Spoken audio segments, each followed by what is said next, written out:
Nous sommes les prédicateurs, nous sommes les instruments de recueil, nous sommes. Demande-lui, as-tu un rêve? Maintenant, demande-lui, est-ce que tu peux comparer ton rêve à celui de Dieu? Le thème que nous sommes en train de traiter depuis le dimanche dernier, c'est accomplir le rêve de Dieu. J'ai enseigné que le problème que nous avons dépend du type de rêve que nous portons en nous. La qualité de nos réalisations est définie par la qualité du rêve que nous avons. Le rêve ici, c'est quoi? C'est l'avenir glorieux que Dieu nous appelle à accomplir selon son plan divin et selon ses desseins, qui motive nos actions et qui donne l'espoir et nourrit nos passions. Amen. Ce à quoi vous aspirez est ce que vous allez enfanter. C'est la mission divine qui est rattachée à votre destinée, le rêve de Dieu. Et nous avons vu que Dieu ne nous appelle pas à accomplir notre rêve. D'abord, Dieu nous appelle à accomplir lui son rêve et ensuite il nous aidera à accomplir notre rêve. Quelqu'un dit Amen. Quelqu'un dit Amen. Et selon le verset, Jésus dit qu'il n'est pas venu pour faire pour lui. Il n'est pas venu accomplir ce qu'il veut. Il n'est pas venu faire sa volonté. Il n'est pas venu faire son rêve. Il est venu pour accomplir le rêve de son Père. Amen. Et nous avons parlé de beaucoup de choses. Aujourd'hui, je veux continuer sur les vérités prophétiques, sur le rêve de Dieu. Je pense qu'il y a des vérités que vous avez déjà entendues, que je vais reprendre rapidement. J'ai dit, en premier lieu, quand on doit réussir un rêve, il faut greffer ton rêve à celui de Dieu. Et non le contraire. Voilà. Il ne faut pas que tu appelles Dieu dans toi ton rêve. Toi, tu dois te dépêcher pour aller dans le rêve de Dieu. Quelqu'un n'a pas dit Amen? Amen. Hein? Voilà. Et j'ai dit, votre rêve vous créera des adversaires. Deuxième point, votre rêve vous créera des adversaires. Vous savez, c'est le rêve de Jésus qui lui a créé des problèmes. Son rêve à lui était de sauver l'humanité. Il voulait aider l'homme. Et en voulant aider l'homme, ils l'ont tué. Quelquefois, tu n'as pas à te plaindre de ce qui t'arrive. Ce qui t'arrive est conforme au rêve que tu transportes. Yes. Donc le rêve va te créer des adversaires sérieux. Mais ton rêve et celui de Dieu avec toi t'amènera à la gloire. La Bible dit, c'est pourquoi Dieu l'a souverainement élevé. Parce qu'il a accompli le rêve pour lequel il a été destiné sur la terre en tant que fils de l'homme. La troisième vérité, c'est qu'il y a une différence entre votre rêve et celui de Dieu. La grande différence entre votre rêve et celui de Dieu, c'est que votre rêve vous rapprochera de vos propres plans.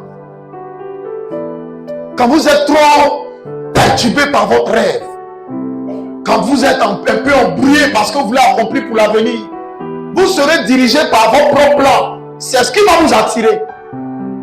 Mais quand vous épousez le rêve de Dieu, ça vous rapproche de ses plans.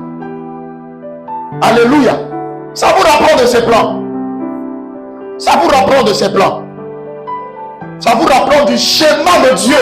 Alors que vous, votre rêve vous éloigne du schéma de Dieu. La Bible dit un homme qu'on appelait Saül voulait être le roi des hommes. Mais David voulait être le roi de Dieu parmi les hommes. La différence entre les deux règnes n'est pas au niveau du temps de règne. La Bible dit Saül a régné 40 ans. David aussi a régné 40 ans. Mais Saül, à la 12e ou 18e année, Dieu l'avait déjà rejeté. David a continué jusqu'à achever. Qu'est-ce qui a prouvé que le rêve de David était celui de Dieu? La Bible dit quand il a été vainqueur, la première action qu'il a posée pour plaire à Dieu, c'est d'aller chercher l'arche de l'alliance pour l'emmener en Israël. Quelqu'un dit, Seigneur, que j'épouse ton rêve. Oh, dis-le bien, que j'épouse ton rêve. Alléluia. La prochaine vérité, c'est qu'on ne rêve pas seulement quand on dort. Les rêves que tu vois quand tu dors là peuvent disparaître. Mais le rêve de ton esprit ne meurt jamais. On rêve quand l'esprit est éveillé. On rêve quand l'esprit est contaminé par Dieu. C'est pourquoi évite de laisser ton esprit être corrompu. Parce qu'une fois que ton esprit est corrompu, tu ne verras pas l'avenir de façon claire. Tu vois, tu t'engages dans des choses qui te fatiguent l'esprit, qui t'angoissent, qui te stressent pour ne rien. Ça corrompt ton esprit. Ton esprit doit être concentré parce que ton esprit est enceinte de ton rêve futur. Ton esprit est enceinte de ton rêve futur. Donc arrête de te perturber pour des choses qui importent peu. Ne permets pas ton esprit d'être occupé par des choses qui ne valent pas la peine. Alléluia. La Bible dit, ils sont venus parler à Jésus. Ils l'ont insulté, il n'a rien dit. Ils lui ont dit, si tu dis que tu es le fils de Dieu là, on veut que tu dénonces qui t'a frappé. Il crache sur lui, il n'a rien dit. Mais là où Jésus va parler, la Bible dit, ils vont lui demander, paraît-il que tu dis que tu es le roi des Juifs. Vous vous souvenez? On dit, tu es le roi des Juifs. Et puis ils vont toucher son rêve. Ils vont lui dire, paraît-il que tu dis, tu peux casser le temple là et le répartir en 3 jours. Il dit, oui, ce que vous dites, je peux le faire. Il venait de toucher son rêve. Donc tout ce que les gens racontaient autour de lui, son esprit n'était pas concentré dessus. Il était concentré sur son rêve. Or ce matin, je lève ma main, je dis que ton rêve, dans ton esprit, reprenne vie. Que le rêve de Dieu dans ton esprit reprenne vie. Dis amen. Que le rêve de Dieu dans ton esprit reprenne vie. Tout ce qui a corrompu tes pensées, corrompu ton esprit pour t'empêcher d'épouser le rêve de Dieu soit retiré. Dans le nom de Jésus, soit retiré. Dans le seul nom de Jésus, tu dis amen. Tu dis amen. Alléluia. Alléluia. Yes. La prochaine vérité, c'est que quand vous poursuivez votre propre rêve, c'est vous-même qui définissez votre propre vision. Tu vois pourquoi tu as des problèmes à accomplir ce que tu veux faire? C'est parce que c'est toi-même qui luttes. Donc tu es en train de lutter pour un rêve que toi-même tu as créé. Est-ce que quelqu'un est avec moi? Genèse chapitre 22, le verset 14. Tu es en train de lutter pour un rêve que toi-même tu as créé. Mais quand tu es en train de lutter pour le rêve que Dieu t'a donné, la provision ne vient pas d'en bas, elle vient d'en haut. Elle vient d'en haut. Et aujourd'hui, tu as des problèmes de provision parce que tu n'es pas propriétaire, tu es propriétaire de ton propre rêve. C'est le propriétaire du rêve qui donne la provision pour sa réalisation. C'est le propriétaire du rêve qui donne la provision pour sa réalisation. Cela sous-entend que si jamais tu es le propriétaire de ton propre rêve, c'est ce que tu as là qui va permettre de l'accomplir. Mais celui-là ici, c'est ce que tu as qui va permettre de l'accomplir. Mais si Dieu est le propriétaire de ton rêve, la provision nécessaire pour que le rêve soit affronté, c'est pas du ciel. La Bible dit, Abraham avait un rêve que Dieu ne voulait pas. Son premier rêve s'appelait Ismaël. Abraham cherchait à avoir une seule famille, un seul enfant. Mais Dieu avait un autre rêve pour Abraham, c'était de lui donner des nations. La Bible dit, quand Abraham a commencé à rêver pour avoir Isaac, il va se corrompre pour avoir Isaac. Abraham a commencé à croire à l'autre rêve que Dieu lui a donné, qui s'appelle Isaac. Alléluia. La Bible dit en Genèse 22, verset 14, Dieu donna à celui, Abraham donna à celui le nom de Jéhovah. Pourquoi? Parce que le rêve que Dieu lui avait donné, qui s'appelait Isaac, a créé une provision qui venait du ciel. Isaac n'était pas le fils d'Abraham, il était la réalisation du rêve de Dieu pour Abraham. Pour Abraham. Dans le jour que Abraham entre au sommet, la Bible enseigne que Dieu lui donne une provision parce que Isaac ne lui appartenait pas. Isaac venait des paroles que Dieu avait relâchées sur la destinée future d'Abraham. C'est mieux de poursuivre le rêve de Dieu avant ton propre rêve. Tu n'as pas dit amen? Oui, c'est mieux. C'est mieux de poursuivre le rêve de Dieu avant ton propre rêve. Ça va te faire gagner en temps. Tu ne vas pas souffrir pour avoir le minimum. Quelqu'un est-il avec moi? Oh, je dis quelqu'un est-il avec moi? Je vois que c'est le rêve de Dieu pour ta destinée qui va s'accomplir. Le rêve de Dieu pour ta destinée va s'accomplir. Le rêve de Dieu pour ta destinée va s'accomplir. Alléluia. Maintenant, tu dois connaître le rêve que Dieu aime pour l'accomplir. Qui connaît le rêve de Dieu ici? Lève la main. Qui a déjà entendu dire, Dieu lui a dit, j'ai un rêve. Vous voyez, je l'ai dit, on ne rêve pas quand on dort. Donc ça veut dire que ce n'est pas celui qui dort qui rêve. C'est celui qui a l'esprit éveillé qui rêve. Alléluia. Yeah. Tu dois connaître le rêve de Dieu. Qui a déjà vu Dieu dormir? À qui Dieu a déjà dit, Mon esprit s'est éveillé, j'ai eu un rêve.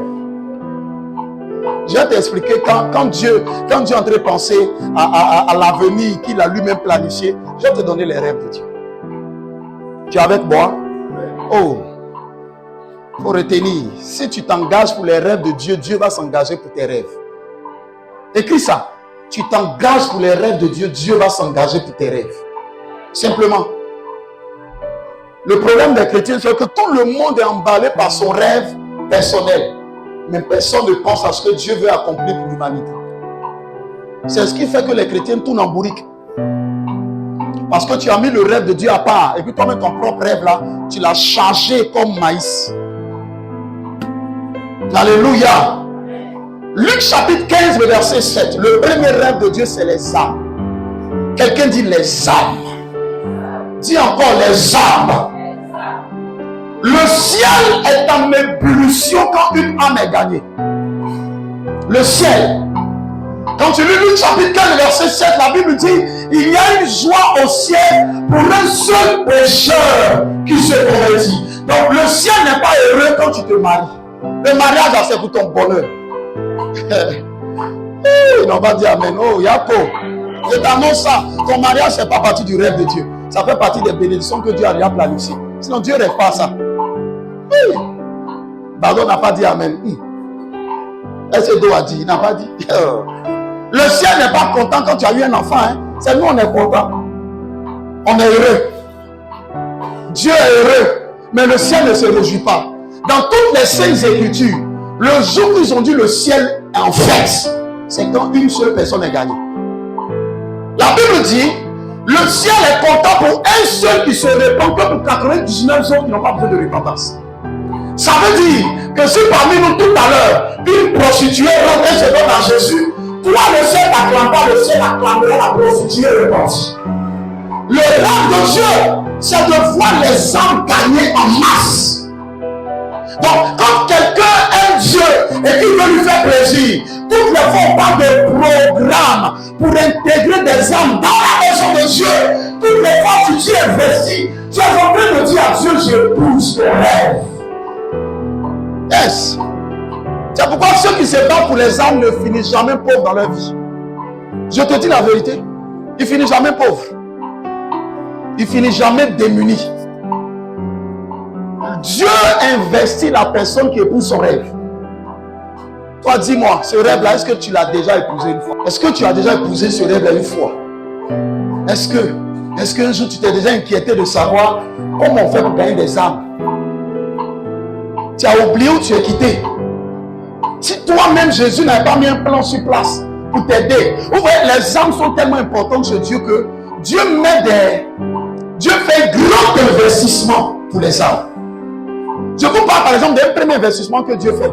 Dieu prend quelqu'un qui fait de longues études. Et puis Dieu lui dit, il faut arrêter tes études, viens me servir. Ça cause de qui? Des âmes. Des âmes.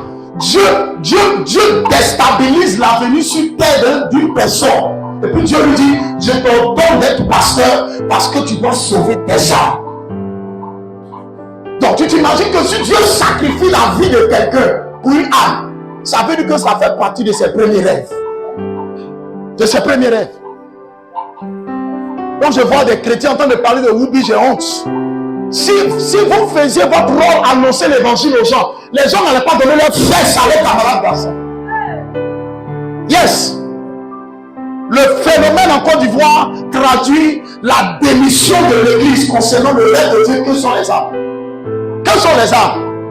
Il y a des chrétiens qui ont camarades pédés. Tu ne lui as jamais annoncé l'évangile. Aujourd'hui, tu parles de Woubi. C'est quelle hypocrisie satanique et évangélique ça? Tu as un problème. Si l'église s'était engagée à sauver des âmes, on n'allait même pas avoir quelqu'un dans nos rues en train de se faire passer pour une femme alors que c'est un gros garçon poilu. Yes! C'est parce que tu as démissionné. Tu as démissionné. Tu t'imagines que tu montes dans un bacard, un gars efféminé, il parle, au lieu de regarder ses l'os, il dit donc toi Jésus. Ça va le faire réfléchir. Mais c'est ses l'os, tu regardes, c'est l'os, ça me plaît. Le père de laquelle il coiffe très bien. Oh! Yes! Les vrais hypocrites là, c'est vous. Que Dieu les sauve. C'est des âmes. Que Dieu sauve ces homosexuels. nous levons la main au ciel et déclarons que pendant que nous prions, Dieu met des supportants sur pied pour que les homosexuels, les plus homosexuels de la nation soient convertis à Christ. Sois converti à Christ. Alléluia. Yes. Sois converti à Christ. Donc si tu dois toucher le cœur de Dieu, tu dois commencer par investir ta vie et ce que tu as dans le gain des âmes. Dans le gain des âmes. Vous pensez qu'au ciel, quand Dieu va féliciter les gens, c'est pour ce que tu as fait sur la terre. La Bible dit Dieu ne félicitera même pas un pasteur pour les miracles qu'il a accomplis sur terre. Qui c'est ça? La Bible dit d'autres lui diront j'ai fait des miracles, n'est-ce pas, prophétisant ton nom? Le fait que je prophétise, ça n'étonne pas Dieu, Dieu sait tout. Le fait qu'on prie pour les malades, les démons sortent, ça n'étonne pas Dieu, Dieu sait tout. La Bible dit, il dit, vous qui êtes là, arrière de moi, ouvriers d'iniquité. Pourquoi? Parce que faire des miracles, prophétiser, déclarer, chanter, ça n'impressionne pas le ciel. Ce qui impressionne le ciel, c'est Luc chapitre 15, verset 7. Sauver une âme. Yeah. Donc quand tu vas arriver, Dieu n'a pas dit que tu as été une excellente chante. Le ciel va te couronner parce que tu as gagné des âmes. Donc tu vois, il y a des gens qui seront sauvés, ils n'auront pas couronne. Tu seras choqué. Donc leur couronne sera en bois. Ils n'ont gagné personne. Oh, tu es avec moi? Yeah. Le deuxième rêve de Dieu, c'est son église. Donc pour que le premier rêve soit accompli, Dieu veut qu'on investisse et qu'on épouse le deuxième rêve qui est l'église. Nous sommes dans une maison. Et nous sommes dans la génération de l'église. C'est le temps de l'église. Et c'est le temps de l'église qui va s'arrêter au retour de Jésus. Donc s'il y a quelque chose qui marche dans ce temps, c'est faire église. C'est pas marcher dans ton sens pour dire que non, les enfants église pour avoir l'argent. Non, non. Hein. Mais Dieu veut qu'on baptise les églises pour réunir ceux qu'on sauve. Donc, quand tu es un chrétien, que tu t'associes à des gens qui disent il y a trop d'églises, tu es du diable. Tu es de Satan. Il n'y a que le diable qui ne se réjouit pas qu'il n'y ait, qui se réjouit quand il y a peu d'églises et qui ne se réjouit pas quand il y a beaucoup d'églises. Je suis l'un des pasteurs qui appelle tous mes amis pasteurs pour leur dire venez à Benjerville, Benjerville est grand, venons sauver les âmes. Je prie qu'il y ait des milliers d'églises solides à Benjerville. Yeah. Tu luttes contre les baptismes des églises. Donc je ne suis pas pour les églises qui généralement mettent le volume pour déranger ta maison. Mais tu peux aller voir le pasteur, dire pasteur, diminue le volume, mais t'associes aux païens pour dire église, amen, il faut trop. Notre église est mieux. Tu es un sorcier charismatique. Tu es un sorcier charismatique. On doit faire ta délivrance. Nous prions que les plus grands marquis soient remplacés par les églises. Les plus grands bars. Ça a été une joie de voir qu'une église a rempli un stade pour faire sa convention. C'était rare. On a vu ça combien de fois d'années? Combien d'années ici? Bientôt, il y a le vieux John Robert qui doit aller aussi remplir un stade avec sa convention, les 50 ans de son église. Yeah. Est-ce que tu es avec moi? Alléluia. Bâtir ou aider à bâtir l'église de Jésus, c'est faire plaisir au cœur de celui qui en est le maître. Qui en est le maître. Moi, j'ai prié pour un couple dans une veillée. C'est le pasteur, un apôtre qui m'avait invité. Le couple là, ils étaient découragés. La femme avait 43 ans. Le monsieur avait 63, 62, 63. Il avait 10 ans entre eux. Et je donne une révélation. Je dis, Dieu dit que dans un mois, il y a une femme ici qui sera enceinte. Je donne son nom. L'église n'a pas acclamé parce qu'ils savent que la femme a 43 ans. C'est mort. Et vous savez que les femmes qui ont 43 ans là, ça dépend de comment elle a eu 43. Quand c'est une femme qui a trop brillé dans sa vie, tu as l'impression qu'elle est un peu plus vieille. Mais tu sens que la dame était un peu fatiguée, quoi. Elle était un peu fatiguée. Donc elle est venue devant tout en pleurs. Son mari ne s'est pas levé parce qu'il dit Joe. Il m'a dit la vérité qu'elle est venue dire prophète. Moi je crois en votre ministère. Des hommes de Dieu sont venus, ils ont prophétisé ici. On a tapé poteau. On est en train de faire un papier pour adopter. J'ai dit arrêtez le papier. Que je vous donne un mois. Votre femme sera enceinte. Mais vous ne le dites à personne sauf à votre pasteur.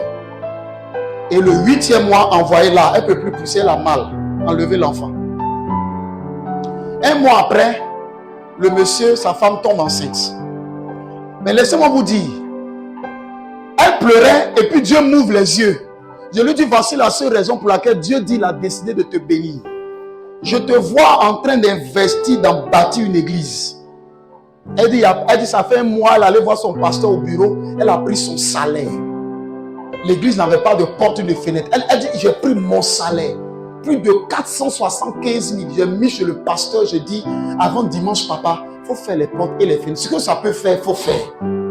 J'ai dit, Dieu dit pour ça, là, il t'ouvre les entrailles. C'est tout. Son mari dit, ah, pasteur, nous on a fait beaucoup de choses, on a nourri les orphelins. On attend, je dis, Dieu dit, c'est pour ça. Aujourd'hui, je vous parle. La femme là, elle a son seul enfant, un garçon. Il est là. Il est là. Ça veut dire que si elle n'était pas associée à bâtir église, ses entrailles allaient être fermées. Donc tu vois, tu te prives de tant de bénédictions quand tu ne t'associes pas à bâtir l'église. Bâtir l'église, ce n'est pas seulement physiquement. Hein. Il y a même bâtir l'église, même spirituellement. C'est-à-dire au moment où ton église a besoin de toi pour bouger, tu t'en sens. Donc tu vois que tu as un problème. Tu as un problème. Un sérieux problème.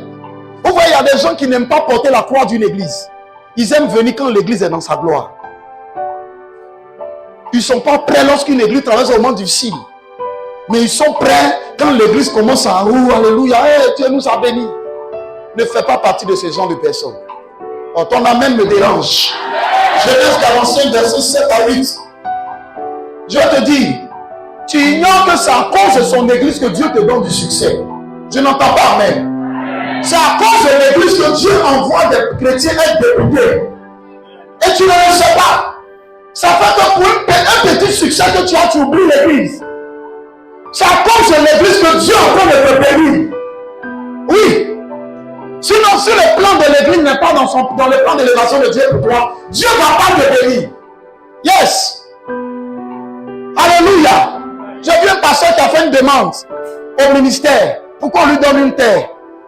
Il a pleuré au ministère. Vous savez pourquoi? Il arrive au bureau du ministre. Il a pu trouver audience par révélation. Parce que Dieu lui a dit, mon fils, quand tu vas partir, tu vas pleurer.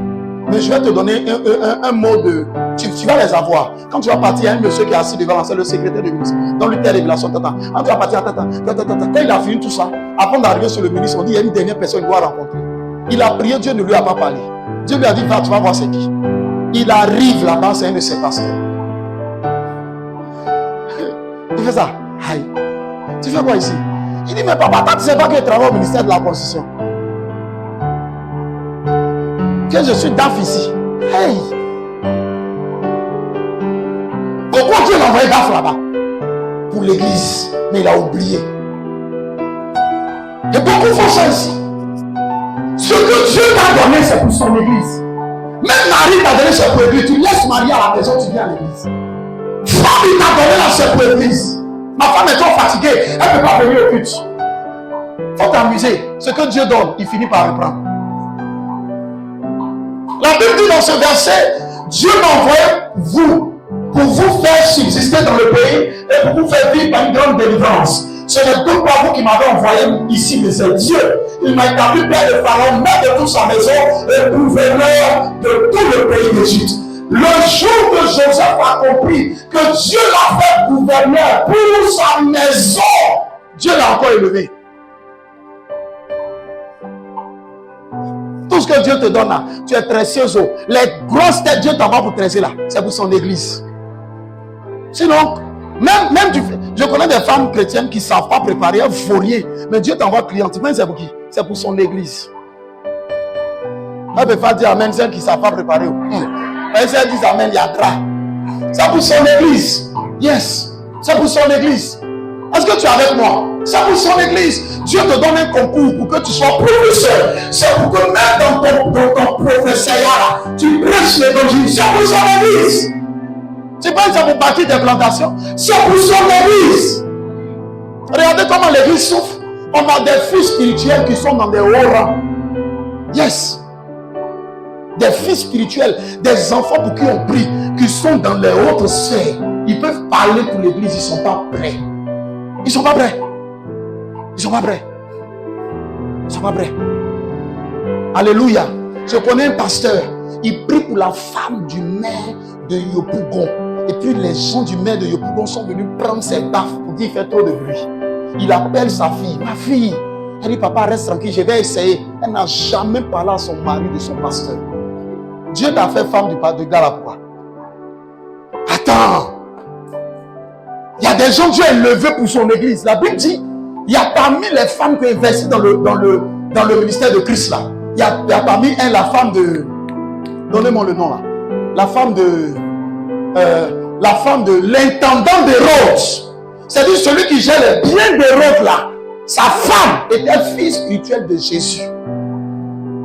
Parmi eux, il y avait Joseph d'Arimathée. La Bible dit quand Jésus n'avait pas de tombe, c'est lui qui allait affronter le roi pour lui dire, donne-moi une tombe pour mon maître. Et tu fais rien pour moi, mais tu attends ma tombe. Tu es en danger. Daddy, tu vas me manquer. Tu ne vas jamais appeler, il va te manquer. Oh. Ouvrons la brèche et je ne vais pas pouvoir terminer. Nous allons parler des signes qui prouvent qu'un rêve vient de Dieu. Je vous parle seulement de 2 rêves de Dieu. Le premier rêve, c'est quoi? Les âmes. Le deuxième rêve, c'est l'église. C'est l'église. Que Dieu te bénisse pour l'église. Pour l'église. Quelqu'un avec moi? Nous terminons rapidement avec les signes qu'un rêve vient de Dieu. Tu dois le savoir. Tu es béni ce matin. Tu sais, il y a des rêves que tu poursuis. Dieu n'est pas dedans. Faut arrêter. Faut arrêter. Il ne faut même pas te fatiguer. Tu vas te blesser cadeau. Cadeau. Oh. Le premier signe, c'est qu'un rêve qui vient de Dieu ne vous éloigne jamais de la réserve qui est Christ. Jamais. Christ est le chef de toute destinée. Un rêve ne vous éloigne jamais de la réserve qui est Christ. Jamais. Vous savez, votre salut pour Dieu a plus de valeur que votre bonheur sur la terre. Ils disent pas amen, tu es blessé. Mais je te dis, il y a des gens qui iront au ciel dans la souffrance. Parce que Dieu sait que le jour qu'il le lève, il va le perdre.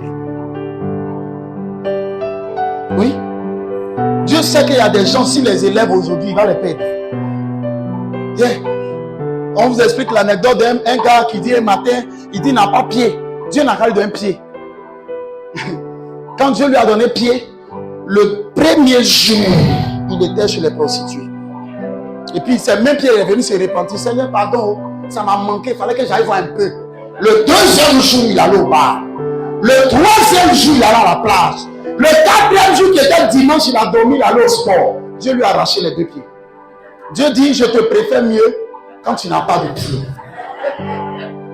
Tu me comprends maintenant? Il y a des gens que Dieu préfère quand ils n'ont rien. Parce que quand ils n'ont rien, ils deviennent les meilleurs adorateurs. Mais quand ils ont peur, ils sont même pour 20 dimanches matin. Un rêve qui vient de Dieu ne vous éloignera jamais. Écoutez, si vous constatez que vous êtes en train de poursuivre un rêve qui vous oblige à fuir Dieu, ce rêve-là est du diable. Dieu n'est pas dedans. Parce qu'un vrai rêve qui est de Dieu vous ramènera toujours au propriétaire de votre destinée. Toujours. Quand un rêve est de Dieu, tu vas constater qu'il arrive au moment où tu es assis, tu dis, j'ai envie d'aller parler à Dieu pour lui demander c'est comment. C'est le rêve de Dieu qui t'appelle dans sa présence. La Bible dit dans le verset de Matthieu chapitre 26, le verset 38 au verset 39, toutes les fois où Jésus avait un problème, il partait se réfugier sur celui qui lui a donné le rêve. La Bible dit, il va dire, s'il est possible, loin cette coupe de moi, et le Père le fortifiait. Tu sais, toutes les fois où ton rêve là ne te retourne pas au propriétaire, c'est qu'il appartient à notre propriétaire. Il appartient à notre propriétaire. Tu vois aujourd'hui le peu de grâce que Dieu t'a donné à faire que tu ne viens plus à l'église. Ça veut dire que ce que tu es en train de faire là, même si ça te fait rire sur la terre, ça t'éloigne de ton bonheur divin. Ça t'éloigne de ton bonheur divin. Bon, j'ai travaillé et une année, maman était là. Je lui ai dit, je vais déposer le dossier. Tu te souviens, non? NCA Bank m'appelle. À l'intérieur de NCA Bank, ils ont le service des finances. J'ai oublié le nom là. Ils ont un service des finances. C'est ma tante qui est la directrice. Et ils m'appellent, ils disent bon que on voulait t'écouter, on a vu ton CV. Ma femme est là. Mais pour cela, ce qu'on va faire, faut venir.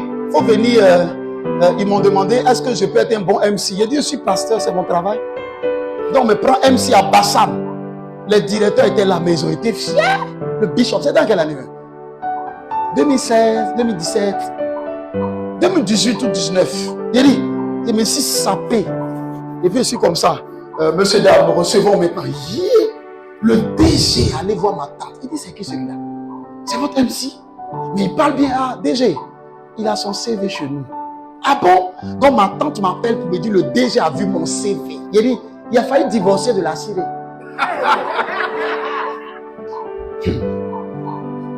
Et je suis à genoux et dit à Dieu, je ne savais même pas MC allait m'appeler. Seigneur, si c'est ta volonté, aide-moi. On m'appelle, on me dit le travail qu'on veut me donner là-bas, on me fait travailler samedi, dimanche, vendredi, mardi et mercredi. Donc je n'aurai que lundi et jeudi. Oh, c'est les 2 jours, je n'ai pas que tu. Alors, tanti, la cuite là, je finis tôt. Elle dit non, tu peux faire ton cuite en ligne. Il faut venir travailler. Mon fils, tu seras payé d'un bon salaire. Hey, c'est fini. Je dis, ah, tanti. Elle, il faut réfléchir. Un jour, il faut passer. Je passe. Elle m'a montré le salaire. Wow. J'ai dit, j'ai regardé, j'ai réussi comme ça. C'est l'argent, hein. Il y a 2 jours de repos. C'est quoi dimanche? J'ai formé les disciples, ils vont faire dimanche. Elle dit, si tu sors d'ici, avec le papier, tu es embauché. Si tu laisses ça ici, tu n'es plus embauché. Toi, tu es décidé. J'ai laissé, je suis revenu dire à ma femme. Et puis j'ai appelé ma tante pour dire, je suis pasteur. Je refuse qu'on me vole mon jour d'adoration. C'est ce que ma tante m'a dit. Elle m'a dit, c'est pourquoi tu vas rester pauvre. Yeah. Et puis un jour, elle a eu un problème d'argent. C'est le pasteur pauvre, elle appelle pour débloquer le blé. Je lui ai dit, tante, si tu ne te repens pas de ce que tu as dit, je ne vais pas débloquer ton argent. C'est moi le banquier spirituel de ta destinée. Yes. Est-ce que tu es avec moi? Un rêve qui t'éloigne de Dieu et qui ne te rapproche jamais de lui n'est pas de Dieu. La Bible dit, toutes les fois où David transportait le rêve de Dieu, qu'il avait un problème, la Bible dit qu'il se retirait dans une caverne, la caverne d'Abdullah. Tu vois, le rêve qui vient de Dieu te retournera toujours à la réserve pour que tu puisses récluser des forces pour continuer. Mais si ce que tu es en train de faire là, ça t'empêche de prier, de jeûner, de faire ceci, cela, tu as constaté que toutes les fois où tu es dedans, tu es en train de mourir spirituellement, réfléchis bien, Dieu n'est pas dedans. Dieu n'est pas dedans. Il faut avoir le courage de mettre devant ton salut. Je te dis, salaire là. Pendant des années, mais je n'ai pas vu sa couleur dans le ministère. C'est qu'ils m'ont proposé. C'était l'argent. Oh. Mais je ne regrette pas même un instant. Ouais, ils allaient prendre tout mon don là pour mettre dans la banque. Et un prophète comme ça. Talentueux. J'allais, s'il vous plaît, le juriste. Monsieur, dame, s'il vous plaît, dans mon bureau. À cause de quoi? Ici, là, je n'ai même pas besoin de convoquer réunion. Monsieur Brema, vous me trouvez dans mon bureau. Ce n'est pas même bureau. Mais là encore là-bas, je n'allais même pas gérer une équipe. Il y a toute l'équipe, je gère. Il y a d'autres églises, je gère encore. C'est mieux d'être DG chez Dieu que d'être... c'est mieux d'être esclave chez Dieu que d'être DG chez les hommes. Est-ce que tu es avec moi? Oh, alléluia! Alléluia! C'est mieux de toujours revenir à la source pour te restaurer. Je veux qu'on coupe là. Le temps s'en va. Écoute-moi. Tu as retenu assez quand même. Hein? Tu as retenu assez quand même. Yes. Écoute-moi. Le jour que quelque chose entre ton esprit et puis te fait oublier ce que Dieu exige de toi, c'est fini. Ça veut dire que Dieu n'est plus dedans. Parce que ce dans quoi Dieu est là, va te faire toujours penser à Dieu. La deuxième chose, pour voir si un rêve vient de Dieu, le rêve de Dieu vous passionne. Ne vous mettez jamais dans ce qui ne crée pas en vous la passion. Moi, je ne rêvais pas d'être prophète. Et puis Dieu m'a donné le rêve. Et je suis content d'être prophète. Je suis passionné par le prophétique. J'aime. Un rêve que vous épousez qui est de Dieu vous passionne. Ça vous plaît. Vous sentez en vous un fardeau qui fait que vous ne pouvez plus dormir. Yes. Moi, je passe des nuits blanches à cause du ministère. En train de réfléchir. Comment je vais faire? Quoi je vais accomplir? Je suis passionné par l'œuvre du ministère. Passionné.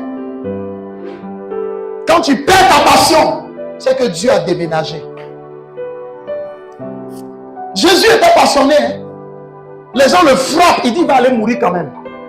Sinon, je vous rappelle que Jésus pouvait arrêter sa mort. Hein? Qui c'est ça? Il va arrêter. Ils lui ont posé une question. On dit, si tu dis que tu n'es pas le fils de Dieu, on te laisse. On va juste te mettre en prison. Il dit, pourquoi vouloir dire ce que je ne suis pas? Il était passionné par la croix. Dis avec mon Seigneur, donne-moi une chose qui me passionne pour ton œuvre et pour ma destinée. Le troisième signe, c'est que vous intégrez Dieu dans vos calculs de succès. Non, j'ai dit le premier signe, c'est que le rêve ne vous éloigne jamais de Dieu. Il vous ramène toujours à la réserve pour être renforcé. Le deuxième signe, c'est qu'il vous passionne. Comme la croix a passionné Christ. Le troisième signe, c'est que vous intégrez Dieu dans vos calculs de succès.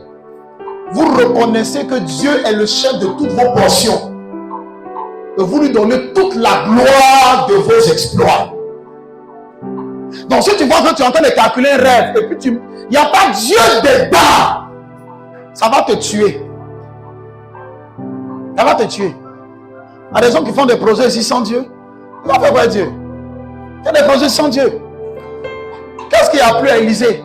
La dame en construction une maison a fait une maison en haut là pour le père spirituel. Elle a calculé Dieu dedans. Toi, il n'y a même pas calculé. Petit dit même qu'il y a petit calcul là, tu bouffes. Tu manges. Quand on atteint la fin de l'année, il y a beaucoup qui ne cherchent, ils s'en foutent d'église. On fait quoi église? Vous trouvez normal qu'un chrétien saute son église, les frères de son église, les pasteurs de son église pour aller offrir à l'orphelinat? Chez toi là, si tu ne peux pas nourrir les orphelins de chez toi, laisse ceux de dehors mourir de faim.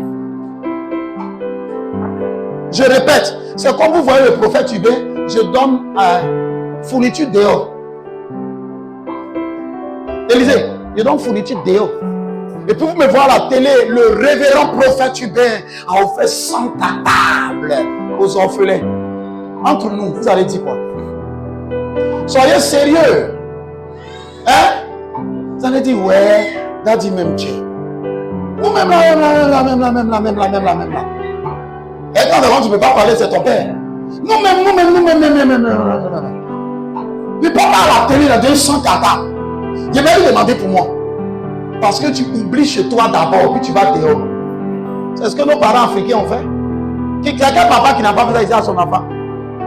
Il investe, il envoie enfant de son frère au Maroc pour étudier. Et puis toi, il te laisse à Épopé Nambouta 1. Maintenant, quand le vieux est malade, on appelle ces enfants du Maroc qui ont réussi. Ils disent qu'ils ne reconnaissent pas le vieux. Non, ça fait plaisir. Nous sommes les prédicateurs, nous sommes les instruments.